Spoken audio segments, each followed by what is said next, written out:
Hello, my name's Stacy and I've worked with the Hope family for the past 30 years teaching health and creative movement. Health and self-care has been a passion of mine for my whole entire life. But about 15 years ago, I was starting to have some health problems. I was feeling very anxious and nervous and had really low energy levels. So I went to the doctor and he did some tests, and then he said my tests were all fine and there wasn't anything wrong with me. But I knew something wasn't right. So I decided to get another opinion and I went to a naturopath.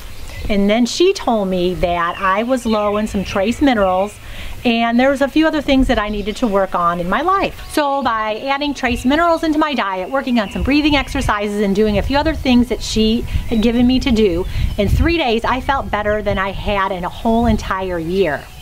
So that took myself and my family on our holistic self-care journey.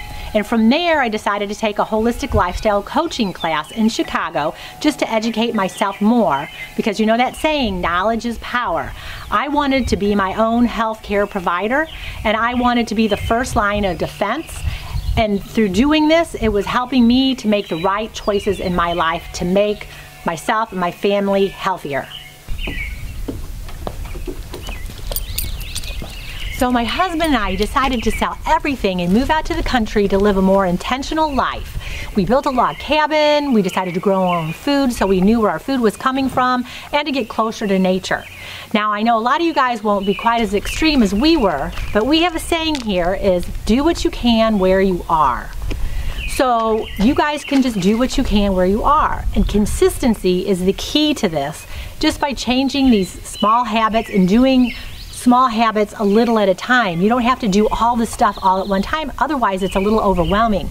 It was a process for my husband and I. It took us 10 years. We've been doing this over 10 years, and in this 10-year time, it's transformed our health. We feel better. I'm 58 right now, and we feel better than we've had in our whole entire life, having just so much energy and vitality, and our health is the best that it's ever been. If the idea of eating right, moving your body more, or just getting healthier seems like a lot of work, well then it's a lot of work to be fatigued, to have sickness, and being depressed. So today and over the next few weeks, I'm going to show you 7 simple life-changing techniques that you can add to your day-to-day life that will transform your body physically, emotionally, mentally, and spiritually.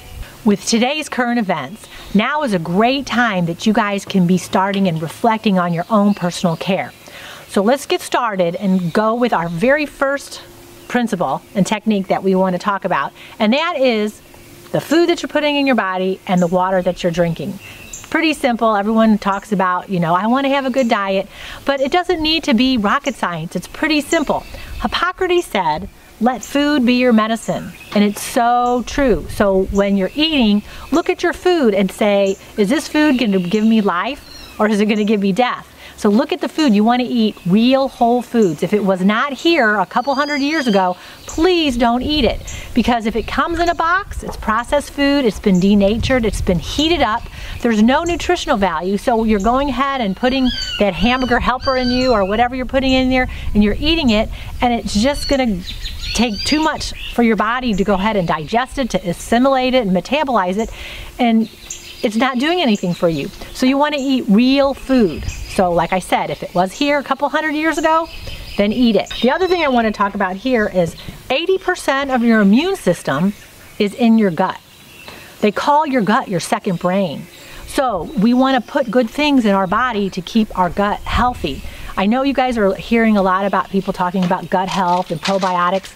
We're going to get into a little bit more when we talk about this more in detail, but just know, just eating these good whole foods could totally change everything.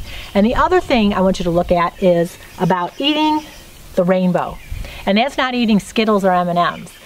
By eating the rainbow, that means eating your fruits and vegetables that have lots of color, because those colors equal nutrients. All the different colors.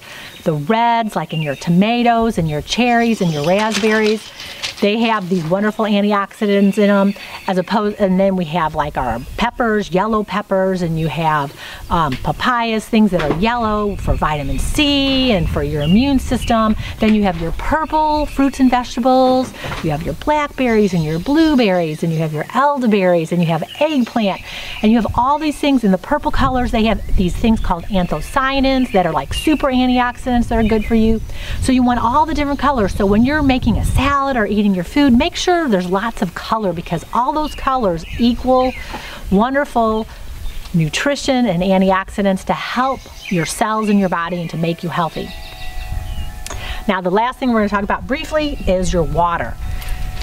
If you're drinking tap water, it's loaded in fluoride and chlorine, and it has hundreds of contaminants from pharmaceuticals that get in the water systems, from like healthcare products, from pesticides, fertilizers, runoffs. So you are getting that inside of your body, and your body has enough toxic load as it is.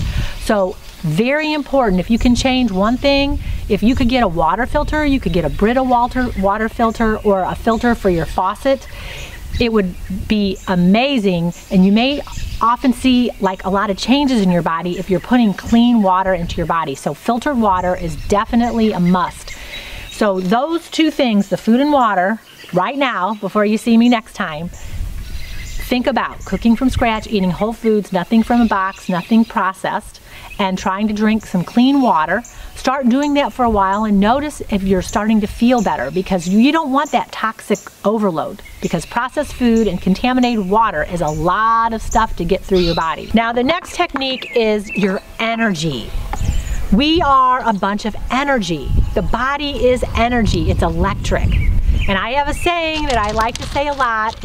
It is, where your mind goes, your energy flows. We all have a certain amount of allotted energy every single day. So I like to think of your energy sort of like your money. You know, where do you guys spend your money every day? Where do you spend it? You know, you kind of think about where you're going to spend your money. Think about your energy and where you're putting your energy. You know, are you sitting around watching Netflix all the time and putting all your energy, binge watching on something, when you could be doing a lot of other things, or putting it on certain people that might not be positive, like positive energy to you? So energy is really important. We're going to get into that a little bit more, but I truly think when I started looking at where my energy is going throughout the day and using it like in a money situation, it totally changed everything for me. Now, the next principle was one that really helped me tremendously, and that is being in nature and grounding. Being out here for a decade, or the 10 years that we've been here, we were just out in nature a lot. So that seemed to like lower our stress levels, but the one that really changed for me was this grounding. Now, grounding is, they call it earthing, and it's basically being barefoot, because we are electrical beings. So what happens is people wear shoes all the time and you're disconnected from the earth. So we need an outlet to get rid of like the static electricity and to ground us into the earth. So what happens, there's been over 2,000 studies that show that when people are grounded, when they're walking barefoot in the earth, or they're, you know, sitting in a chair with their feet in the grass, or you're walking on the beach and you're barefoot, that over these 2,000 studies are showing that it alleviates aches and pains, arthritis, back pain. It gets rid of a lot of pain. So I started doing this. I was having a lot of achy joints and having a lot of things like that happen. And when I started doing that and going barefoot and sitting with my feet in the ground and working in the garden with my hands and being with the dirt, all those went away.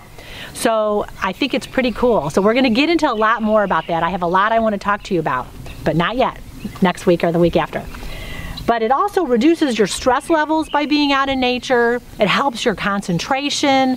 It helps to lower your blood pressure just to get out there. And especially in the morning when you get out, and you get out before 9 o'clock and you're out in nature and you look at the sun and you look out in the sky, it also will help with your sleeping. It helps with your serotonin and your like brain chemicals.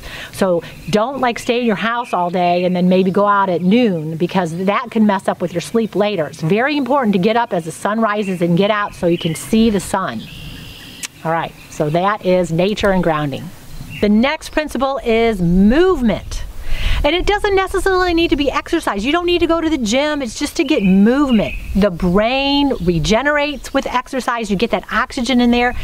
It is so empowering. It helps with anxiety and it helps with stress. So getting out, going for a walk, getting up and dancing, even if it's 5 minutes, it doesn't take much. They're talking about sitting now is the new smoking because people are sitting so much. So if you sit for a long period of time, it causes inflammation in your body. It's just basically the longer you're not moving, you're getting closer to death. So it's so important. If you don't want to be sitting so much, you need to get up and move. So we're going to kind of get into this, and I'm going to give you lots of ways that we can add this into our life. So movement is another technique we're going to talk about. The next principle we're going to talk about is sleep. Sleep is so underrated. A lot of people are like, I've done everything. I can't lose weight. I don't feel right. I just keep holding on to this weight in my belly. I don't know why. And it could be you're not getting the deep sleep that you need. We need at least 7 hours, 7-8 hours is pretty good, and we want to get into that deep sleep mode. So we're going to talk about the different techniques and things that you guys can be doing that will help you to get that deep sleep. And my husband and I, we really were working on this over the past few years, and we've really got it down. So I'm going to show you some techniques that will really help you. So that's sleep. And the next principle I want to talk about is detoxification. This was an area that I was having a lot of problems with, and probably the majority of everybody has detoxification problems because we get clogged up. We have a lymphatic system, and your lymphatic system in your body is sort of like your garbage man, and it gets rid of all the stuff. So I'm going to show you guys some different activities and things that you can do because it's sort of like a pump that can work that lymphatic system to kind of help get rid of all the junk that's inside of our body. As well as choosing foods that we eat to help us with detoxing, just common foods that you just buy at the grocery stores that are really good at doing that. And finally, lowering the toxic load that we have in our homes. Our homes are probably the most toxic places that we can be, and we're there a lot. So there's just certain things that we can do or get rid of certain things that we have in our homes that'll help alleviate that problem. And the last principle that we want to work on is mindfulness, prayer, and meditation. And I think this is a really important one that a lot of people don't address. Like, I know for myself, I was really good at diet and exercise, but then there was a lot of these other areas I was lacking. And then when I put all of these together, I really started noticing amazing health benefits from it. So with the mindfulness, prayer, meditation, doing breath work and breathing exercise is very important. Using your breath and breathing is sort of like a mental break. It helps with your energy levels. It'll help relax the blood pressure, the mind, calming with stress. So breath work is important. Taking a minute or two out a couple times a day and doing that, and we'll talk a lot more about different techniques and things that you guys can do at home. And another one, which I think is just amazing, and I like to pick each one of these words and maybe work on it for a week or so, is to be grateful, be forgiving, be compassionate, be kinder, and less judgmental. So we're going to get into this a little bit more, but like I say, if we go ahead and put all these things together, you'll notice amazing things happening to your body, and I look forward to working on these next week when I see you guys. We're going to talk about a few of these and get into greater detail.